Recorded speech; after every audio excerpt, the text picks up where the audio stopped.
So, one of the most surprising things about being a doctor is that your patients are really your greatest teachers. I don't mean about medicine, they don't know anything about medicine, but I mean about life, right? About things that really matter. You know, I'm being serious. Why would I lie to you? It's not like I'm setting you up for some devastating punchline. So I had this patient once, she had diabetes, she came to see me, her blood sugars were really low. And I went into the room, I see this thin, older woman. She's got kind of like a regal air about her.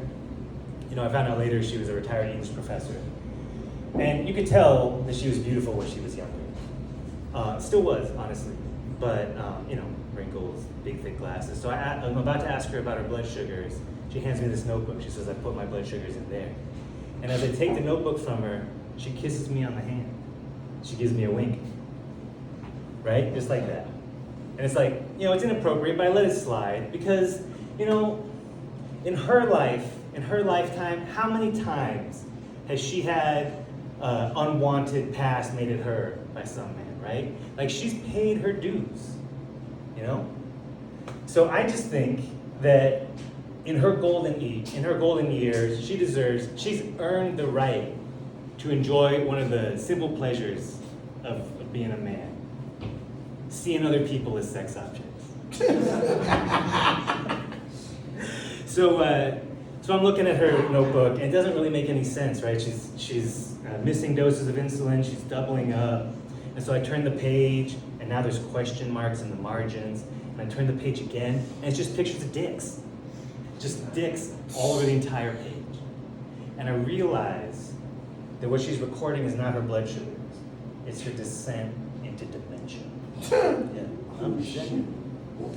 So I look up at her, I can see my reflection in her thick glasses, and I look in her eyes, and I see a little bit of fear, right? Because she realizes she's losing herself, just a little bit. And I see my reflection in her eyes, and the sadness in my own eyes, as I realize just how much my hair is thin. So she's crying, I'm crying, different reasons, but we're still sharing the moment. And she wipes her eyes, tells me, cheer up, doc. She gives me a big hug, puts a note into my hand, and she grabs my crotch hard, right? You don't believe it. I couldn't believe it, right? I couldn't believe it. How presidential of her. She grabbed me by the pussy.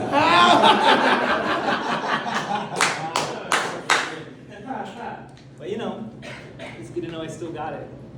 Because as a man, you get older, you know, you still want to be desired.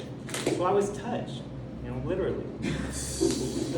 And that note, I still keep it in my wallet, actually. Share it with you. So,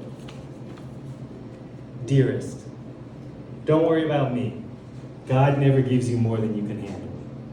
Looks like he gave you more than I can handle, lover. Wink. There's literally a dick. She goes on, I'll leave you with the most important soliloquy in the English language, penned by our greatest poet. It's always helped me remember what's important. Life's a walking shadow, a poor player who struts and frets his hour upon the stage and then is heard no more. It is a tale told by an idiot, full of sound and fury, signifying nothing. Bob Marley.